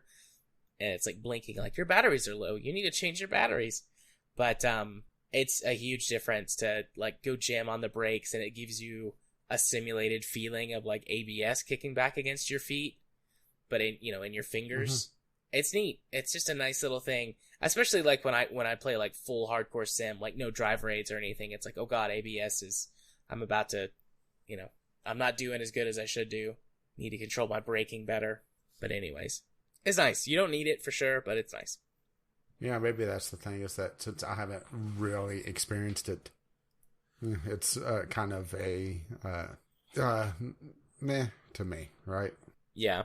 Well, I just wanted to throw this one out there because, yeah, we're starting to see console hardware. Yep. Everybody's so excited about SSDs being in consoles. Welcome to 2010. Motherfucker. Yeah. PC Master Race. No, it's the glorious PC Master Race. So I'm assuming you don't want to do a discovery queue, but we do have a couple of things in the community corner, actually. Oh, I didn't log into the email. Well, it wasn't in the email, even though the email threw a fit when I tried to log in. Jim contacted me on Twitter talking about Eurotruck breaking concurrent player records. Which honestly is not exactly a surprise. I mean, there's records going through the roof everywhere. Steam has broke its peak concurrent player record several times since all this craziness has went down. So it's not a surprise, but it's nice to see that people are trying to keep themselves occupied, and and Eurotruck is doing well because of it. And I also had a quick back and forth with Cube, last Friday, talking about GameStop and how they are definitely essential because, you need to get reamed on your used game returns, right? That's right. And also the answer to the question of how many GameStops will remain closed. So far, over 300. We'll get to all of them soon enough. Yeah, especially at this rate, right? Because people are talking about possibly months. Yep. That's going to be fun. So, indeed. That is the community corner. If you wish to contribute, VGLpodcast@gmail.com or VGL Podcast on the Twitter or Discord, which is on the Podbean account, which is VGLpodcast.podbean.com. Sweet. Rach, why don't you hit him with them socials? Well, I've been Caffeine Rage. You can find me on the YouTubes, Game with Caffeine Rage. You can find me on Twitter, Gaming with CR, or if you wish to be my friend on Steam, Caffeine Rage there as well. And you've been Gaming Psychologist. You can find me on the YouTubes by searching for Gaming Psychologist. Find me, or follow me rather, on Twitter at JMA4707. And you can be my friend on Steam by sending a friend request or by friending me at jarthur4707. And if you wish to let them know exactly what episode of the podcast you're coming from, the password for this week is Company Store. The Company Store. Because nice. You owe your soul to the Company Store, right? Yeah. And very relevant with this one, huh? For sure. So, once again, if you wish to contribute, VGLpodcast@gmail.com with your letters, voicemails, game-related topics, or tweet them to us, VGL Podcast, on the Twitter. Our lovely, lovely patrons are keeping us going, patreon.com/VGL Podcast. And our lovely patrons are responsible for the Podbean. VGLpodcast.podbean.com, which hosts the show notes, the RSS feed, links to all our stuff, and, of course, sources for all our stuff. Or you can find us on iTunes, Google Play, or your podcatcher of choice if you're somehow listening to this and not subscribed to us somehow. Our intro and outro music is On the Ground by Kevin McLeod. You can find his work over at Incompetech.com. And as always, as his lovely music starts to roll across my voice, bye-bye now. See you next time. Bye-bye.